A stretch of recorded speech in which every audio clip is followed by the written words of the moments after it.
tema da mensagem de hoje é Jesus, o nome sobre todos os nomes. Isaías 9,6 diz o seguinte: porque um menino nos nasceu, um filho se nos deu. O governo está sobre os seus ombros, e o seu nome será Maravilhoso, Conselheiro, Deus Forte, Pai da Eternidade, Príncipe da Paz. O mundo celebra o nascimento de Jesus. Mas a visão que o mundo tem de Jesus é uma visão distorcida. É uma visão errada. Primeiro é a visão de um menino limitado, que nasceu em condições adversas. Isso tudo é verdade. Depois, Jesus é apresentado como aquela figura bondosa que padeceu debaixo da maldade dos seres humanos e que morreu injustamente, mas como se isso fosse um erro de estratégia, de percurso, ou até mesmo um erro de liderança, porque não soube convencer as pessoas da sua época que a sua mensagem era verdadeira. Mas esse não é o Jesus da Bíblia. Jesus da Bíblia, como diz Isaías, ele veio de fato a este mundo como uma criança. E como uma criança igual a cada um de nós aqui, cheia de limites. Não sabia falar, não sabia andar. Pouco controle tinha dos seus próprios membros. Mas ele tinha um destino. E esse destino é revelado de uma maneira extraordinária pelo seu nome. Nome esse apresentado pelo profeta Isaías há mais de 700 anos antes do seu nascimento. Hoje eu quero apresentar Jesus para vocês. O Jesus da Bíblia. Quem é ele? Quais são as suas características? Quais são as suas qualidades? O que ele pode fazer por você e por mim? Em primeiro lugar, a Bíblia diz que o seu nome será maravilhoso. Esta palavra maravilhoso, no hebraico, significa algo que causa em nós uma resposta de espanto. Algo semelhante a isso. Uau!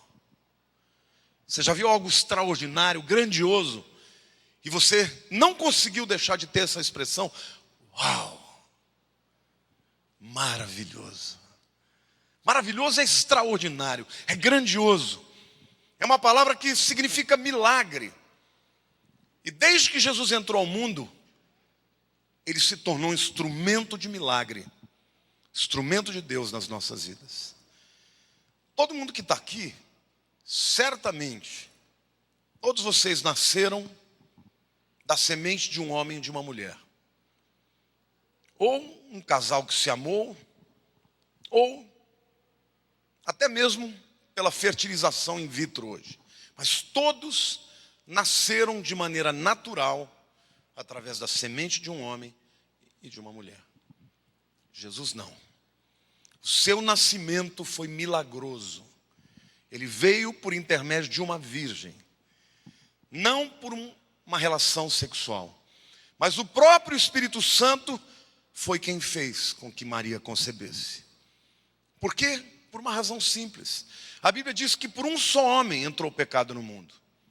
O pecado entra, portanto, através do homem.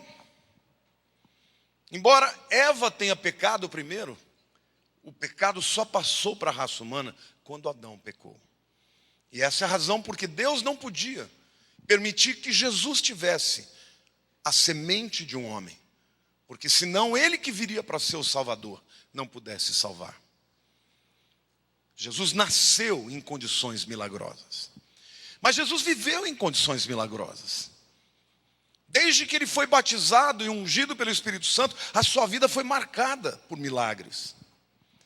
Transformou elementos como a água em vinho, multiplicou pães, multiplicou peixes, curou enfermos, ressuscitou a mortos. Jesus fez muitos milagres, e pode fazer um milagre na sua vida. O Jesus da Bíblia Não é esse Jesus caquético, não é essa figura fraca, singela. Não, Jesus da Bíblia é poderoso, Ele é o Senhor dos milagres. O seu nome será maravilhoso. E eu quero dizer para você que entrou aqui, meu querido, ainda que para você ele seja só um mito, se você o invocar, ele pode ser aquele que vai intervir na sua vida e operar um milagre de que você necessita. Amém? Quantos creem nessa palavra? Diga eu creio. Mas a Bíblia diz também que o seu nome será conselheiro. Conselheiro fala de sabedoria. Afinal, todos nós, quando procuramos o conselho, procuramos alguém que conhece as respostas para as nossas inquirições. É ou não é verdade? Você procuraria uma pessoa que sabe menos do que você para te aconselhar, para apontar a direção na sua vida? O Senhor conhece todas as coisas. Ele neste mundo, ele tinha a sabedoria que o Espírito lhe dera. Aliás, a Bíblia diz que ele tinha o espírito de sabedoria, o espírito de conhecimento. Mas ele hoje não é somente o Filho de Deus que se esvaziou. Hoje ele é o Deus que sabe de todas as coisas. Querida, a pergunta que você tem que ninguém responde, ele tem a resposta. Ele é o conselheiro que quer apontar a direção para o caminho certo, para o caminho da vitória, para o caminho da paz na tua história. Amém? Mas o conselheiro também fala da disponibilidade. Todos nós precisamos de um conselheiro que esteja disponível quando nós necessitamos. E Jesus sempre esteve disponível. Para as crianças, para os adultos, para os pobres, para os ricos, para os sábios, para os simples, para os endemoniados, para os necessitados, para os angustiados. Ele sempre esteve disponível. Mas sabe o que é mais lindo? Ele está disponível a você hoje. A palavra de Deus diz: invocar-me-eis e me achareis quando me invocares de todo o coração. Amém, queridos? Se você invocar o Senhor hoje com sinceridade no seu coração, Ele vai entrar na sua vida. Para uns Ele é só um mito, uma figura histórica. Mas para alguns Ele é o conselheiro. Para uns é aquela pessoa no colo de quem a gente quer deitar. Aquela pessoa com quem a gente quer gastar tempo. Amém? O que é Jesus para você hoje? Diga assim: Ele é o meu conselheiro. Ele está disponível para mim. Mas conselheiro também fala daquele que responde às perguntas que nós temos e que não podem ser respondidas. E todo tipo de gente chegou perto de Jesus com perguntas. Nicodemos, um homem religioso da sua época, chefe do sinédrio, procurou Jesus de noite, dizendo: como é que eu posso fazer para ter vida eterna? Um homem religioso com dúvidas sobre a salvação e o novo nascimento.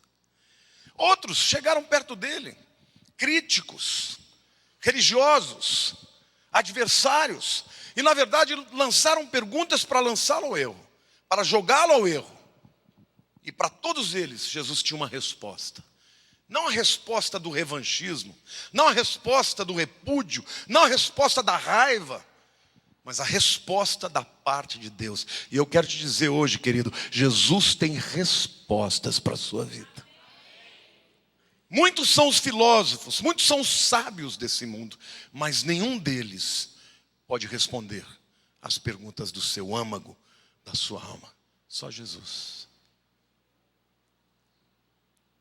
Jesus também respondeu aos discípulos.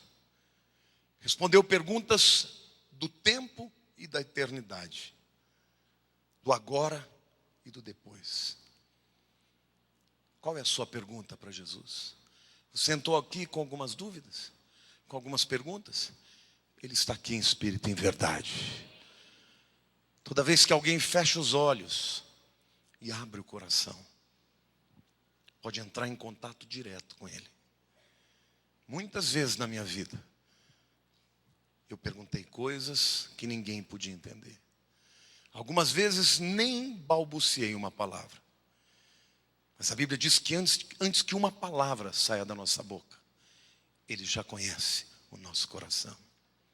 Diga assim: Jesus, Tu és o meu maravilhoso conselheiro. Mas Ele é mais do que isso. O seu nome será Deus Forte. Paradoxal, né? Ele é um menino, mas Ele é Deus forte. O menino é a figura mais exacerbada da criatura. O Deus forte é o Criador. Só Ele mesmo para viver essa dicotomia, essa realidade aparentemente paradoxal, mas como toda dialética, encontra uma síntese perfeita na pessoa de Jesus. Como menino, Ele entendeu as nossas fraquezas, as nossas ansiedades, as nossas lutas e as nossas tentações. Mas como Deus forte, Ele é o braço que nos ajuda. Ele é o braço que nos salva. Ele é aquele que nos arranca da lama e nos coloca no lugar seguro. Amém? Davi entendia isso. Por isso ele podia dizer: para onde elevo os meus olhos? Para os montes. Lá vem o meu socorro. O meu socorro vem do Senhor que fez os céus e a terra. Amém? Diga para a pessoa do teu lado: Jesus é o meu Deus forte. E para você, o que Ele é? Quando Isaías usa essa expressão Deus forte, ele usa a palavra El, a mesma palavra que se refere a Elohim, o Deus que criou todas as coisas. E essa é uma discussão interessantíssima, porque muitos judeus dizem que o Messias não poderia ser Deus, porque o Messias seria homem. Mas quando você vê Isaías, você vê claramente as duas naturezas na mesma pessoa. Ele é humano e ao mesmo tempo divino. E não é que ele seja parte de uma coisa e parte de outra, porque senão ele seria um semideus ou um super-homem. Não. A teologia chama isso de natureza hipostática, uma natureza dupla. A essência de Deus e de homem na mesma pessoa. Como homem, Ele entende as nossas fraquezas, mas como Deus, Ele pode nos ajudar em todas as circunstâncias. Amém, queridos? Aplauda o Senhor. Ele merece toda a nossa honra. O seu nome será Deus forte. O mundo precisa disso, queridos. O mundo não precisa de religião. Religião é igual ao time de futebol, cada um tem o seu. É igual ao partido político. As pessoas discutem e são insanas, porque parece que estão lutando por uma coisa que não é a mesma. Vai dizer para o corintiano que o Palmeiras é melhor para o Corinthians, ele vai morrer dizendo que não. O mundo não precisa de uma religião. O mundo precisa conhecer o Salvador. O mundo precisa de Jesus. E você é o portador dessa mensagem. E a pregação do Evangelho não deve ser uma pregação tacanha, chata, teológica, hermética. A pregação do Evangelho é a vida. Os discípulos que viram o Cristo ressurreto saíram e transformaram o mundo por causa da convicção que eles tinham que o Cristo a quem serviam era o próprio Deus encarnado.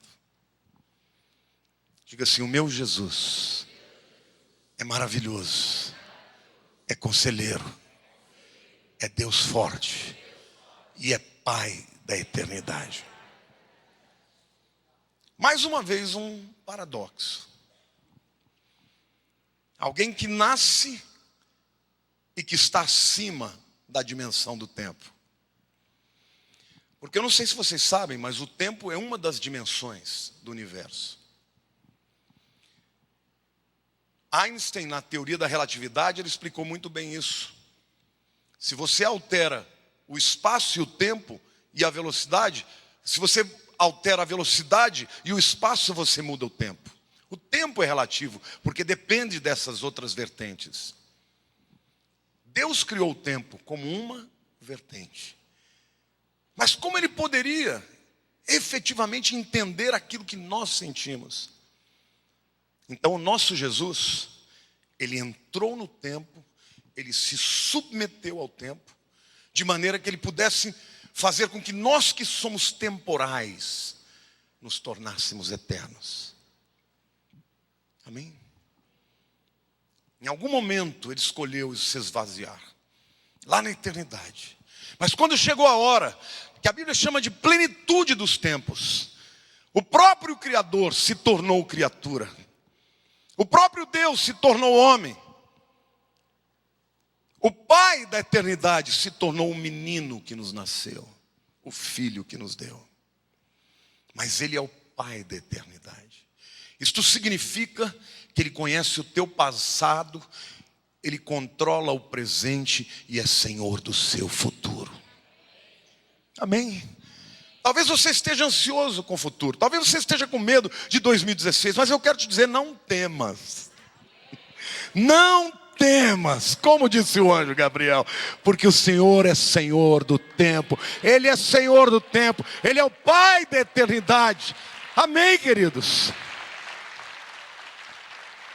Que maravilhoso! Isso significa que Deus, aliás, o nome de Yahweh, o nome do Deus a quem servimos, na tradução hebraica, poderia ser traduzido: eu sou o que sou, eu sou o que fui, eu sou o que serei. Eu era o que serei, eu era o que sou, eu era o que era, eu serei o que serei. Isso é eternidade. Até o dia da sua morte ele já conhece. E sabe o que é melhor? Ele estará com você lá. Você não terá que passar por este cruzamento, por esta fronteira, sozinho. Ele vai estar com você. Quem é o Jesus a quem o mundo celebra? Ele é maravilhoso, Ele é conselheiro, Ele é Deus forte, Ele é Pai da eternidade, e Ele é príncipe da paz. Mas o que é paz? Para muitos, paz é só ausência de turbulência, ausência de guerra. Mas na palavra de Deus, na língua hebraica, paz é mais do que isso. Shalom, diga shalom. Shalom Aleichem, fala Shalom Aleichem. Paz seja com vocês. É assim que o judeu se cumprimentava naquela época. Hoje é só Shalom. Shalom hoje significa oi, significa tchau. Mas essa raiz significa muito mais do que isso. Uma pessoa íntegra, uma pessoa plena, é uma pessoa shalom. Mesma raiz. Porque a paz que Cristo dá é uma paz que gera plenitude. Talvez você tenha entrado com um vazio na tua alma. Talvez você tenha entrado aflito, debaixo de guerra, debaixo de temores. Mas eu quero te dizer que Jesus tem paz para preencher os seus vazios, para dirimir as dúvidas, para destruir os medos e para plenificar a sua alma. Quantos querem viver esta plenitude que só Ele dá? Nada neste mundo pode preencher os vazios da alma humana. Na juventude, a gente pensa que o que vai nos tornar plenos é o amor, é a paixão, é o sexo. Depois a gente cresce um pouco mais e as pessoas começam a buscar a plenitude através da vida profissional, através do dinheiro, através das conquistas. Nada disso vai te tornar pleno. Quando vêm as perdas da vida, as tribulações, as dores, você percebe que tudo isso é nada, se você não tem uma âncora na sua vida que só Jesus pode dar.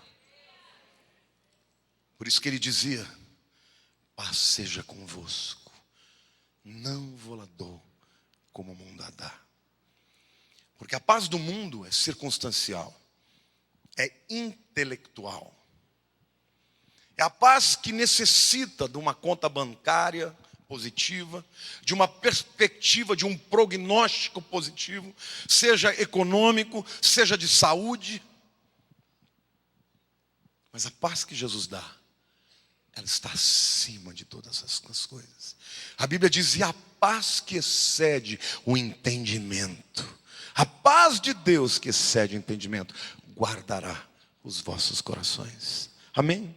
Diga para a pessoa ao teu lado: o príncipe da paz é aquele que tem condições de terminar com a sua alma turbulenta e trazer a tranquilidade e a plenitude. Aleluia.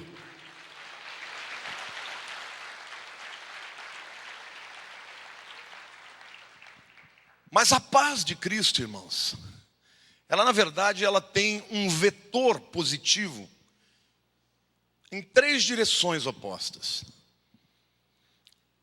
A primeira direção é a paz com Deus. Romanos 5:1 diz: justificados, pois mediante a fé temos paz com Deus. Quantos aqui já são maduros a ponto de entender que vocês são pecadores? Na Bíblia, pecado, ratá, literalmente significa errar o alvo. Pecado na Bíblia é isso. Se alguém te perguntar o que é pecado, diga: pecado é errar o alvo. Significa você sair da rota para a qual você foi criado. É simples assim. E todos nós erramos. Erramos voluntariamente, erramos porque somos falhos, erramos porque tivemos uma criação inadequada, erramos porque as circunstâncias nos levam a isso, erramos porque Satanás é o tentador. Mas o fato é que nós somos pecadores e Deus é santo. Mas a Bíblia diz que somos justificados mediante a fé em Cristo. Temos paz com Deus. Se você um dia entregou a vida a Jesus, os seus pecados estão perdoados. A Bíblia diz que Ele olha para você e não vê os seus pecados, Ele vê o sangue do seu Filho Jesus. A Bíblia diz que Ele lança os nossos pecados nas profundezas do mar e deles não se lembra mais. Como é que pode um Deus que sabe tudo se esquecer? Esta é a força do príncipe da paz, porque ele se interpôs a Deus e a nós. Ele fez uma barreira. Antes o que nos separava de Deus eram os pecados. A Bíblia diz: porque os vossos pecados fazem separação entre vós e o vosso Deus. Mas quando Jesus Cristo morre naquela cruz e diz: Pai, perdoe-lhes porque não sabem o que fazem, a partir daquele momento, quem se interpõe a nós e a Deus é o sangue de Jesus. E quando Deus olha para você, Ele não vê os seus pecados, mas vê o sangue do Cordeiro, o sangue de Jesus. Amém, queridos? Então, em primeiro lugar, é a paz com Deus. Mas a paz de Cristo também é a paz de Deus nas nossas vidas. A primeira fala de um vetor daqui para lá, vertical, dos homens que estão no abismo para o Deus que habita nas alturas. Mas a segunda paz, a paz de Deus, é a paz de Filipenses, capítulo 4, versos 5 a 8, que diz o seguinte: seja a vossa moderação conhecida de todos os homens. Perto está o Senhor. Não andeis ansiosos de coisa alguma. Em tudo, porém, sejam conhecidas diante de Deus as vossas petições, pela oração e pela súplica, com ações de graças. E a paz de Deus, que excede todo entendimento, guardará o vosso coração e a vossa mente em Cristo Jesus. Diga assim: o príncipe da paz me transfere a paz de Deus, que guarda o meu coração e a minha mente. Sabe o que significa isso? Significa que Deus coloca de fato um anjo, impedindo que os temores lançados, as acusações, as derrotas, o prognóstico terrível do maligno, da vida, da história da vida, porque a vida não é justa sempre, nem sempre os bons prevalecem, e na maioria das vezes os maus se dão bem por algum tempo. Mas quem tem o príncipe da paz, a paz de Deus guardará os corações. E eu quero declarar na sua vida, querido, se você tem o príncipe da paz, ele guardará a sua vida. A sua vida não depende dos economistas, dos políticos, de quem vai ganhar essa eleição. Ainda que nós tenhamos responsabilidade cívica, quem tem respostas para o Brasil não são os homens, mas é o Senhor. Amém? Levante a mão para o céu e diga: Senhor, eu te agradeço, porque da minha vida o Senhor cuida. Eu não sei o que vai acontecer com o Brasil, mas da minha vida o Senhor cuida. Por isso eu recebo agora a paz de Deus, que excede todo entendimento. Amém, querido? Você pode jubilar na presença de Deus?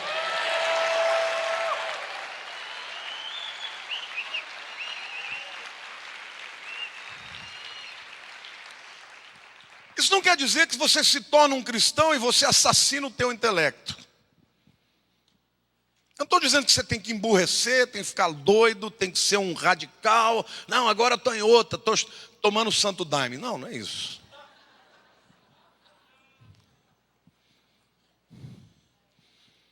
A paz de Cristo, querido, ela perpassa o intelecto, mas ela vai além do intelecto.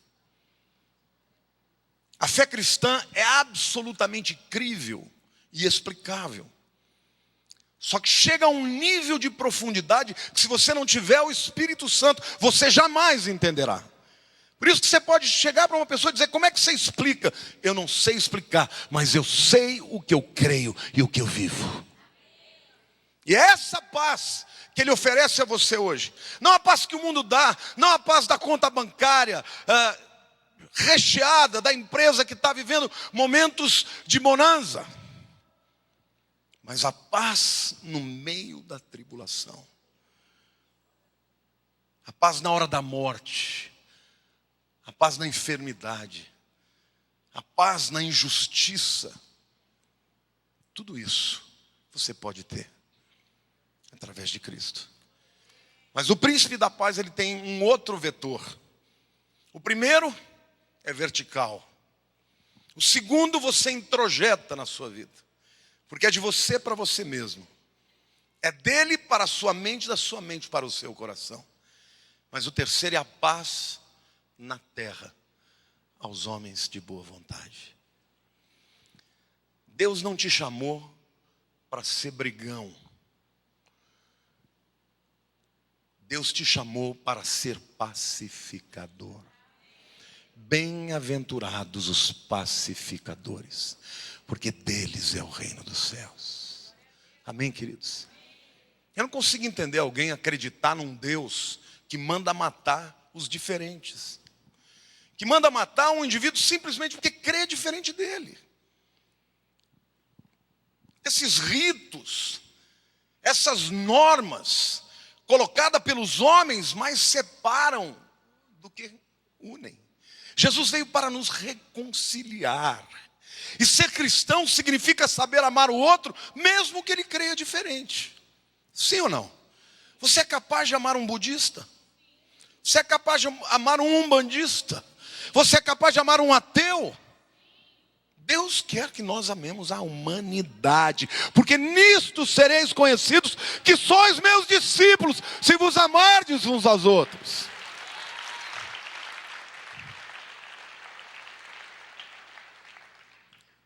Foi isso que o anjo Gabriel anunciou.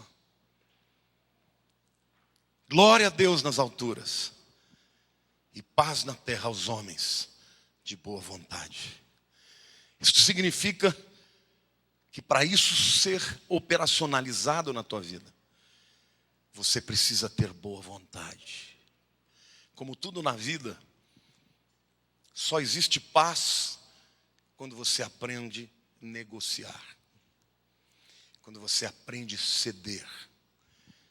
Quando você aprende que o seu relacionamento com o teu próximo é mais importante do que as ofensas que ele te fez. Jesus nos ensinou. E a gente pode viver assim. Amém? Quantos aqui já sentiram uma paz assim? Querido, quando você sente essa paz, você dorme em paz. Uma pessoa em paz, ela não tem ressentimento, ela não tem raiva, ela está imune ao que o outro pode fazer. Ainda que Jesus viveu assim. Ele viveu as piores injustiças, as piores traições. E no entanto, na hora da cruz, ele diz: Pai, perdoa-lhes, porque não sabem o que fazem. Esse é o Jesus da Bíblia, que tem poder para salvar, que tem vontade de se apequenar para nos engrandecer, que se limita no tempo para nos deslimitar na eternidade, que se torna homem, filho dos homens, para que nós nos tornássemos filhos de Deus, que fez a reconciliação a custo da sua morte. E agora, meus queridos, você e eu, para sermos cristãos notados, temos que eliminar da nossa vida toda a guerra interior. Os grandes males da humanidade, as guerras, acontecem muito mais por crises interiores explicitadas do que propriamente por motivos objetivos para gerarem guerra. Então quero dizer para você que essa paz Jesus tem para você agora. Paz de você com Deus, a paz com Deus. A paz de Deus que domina e dirige a sua vida. E a paz entre os homens. Quantos aqui têm boa vontade? Quantos aqui hoje querem dizer: Jesus, eu quero ser uma testemunha de que o Senhor é um Deus vivo.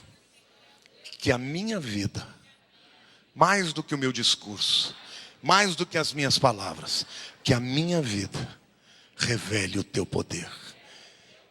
Que a transformação que o Senhor deseja comece na minha vida.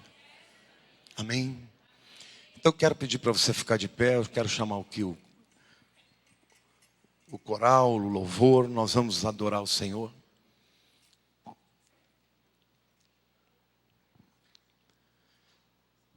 Se porventura você não estiver aqui até o final do ano,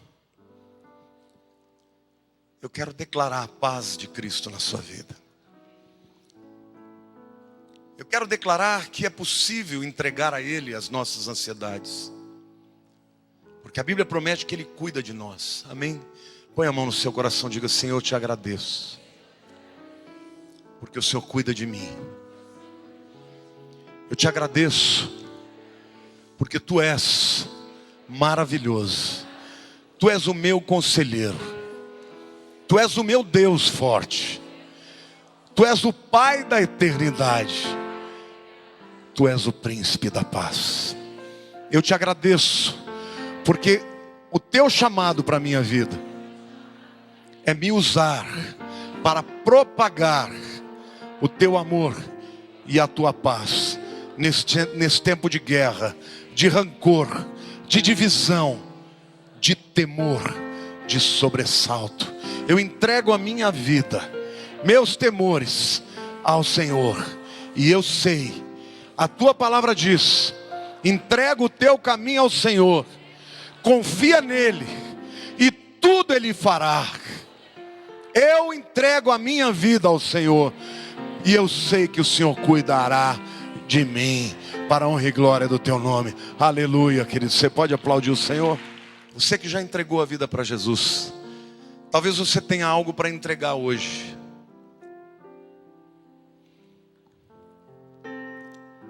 Levante a mão para o céu, diga: Senhor meu Deus,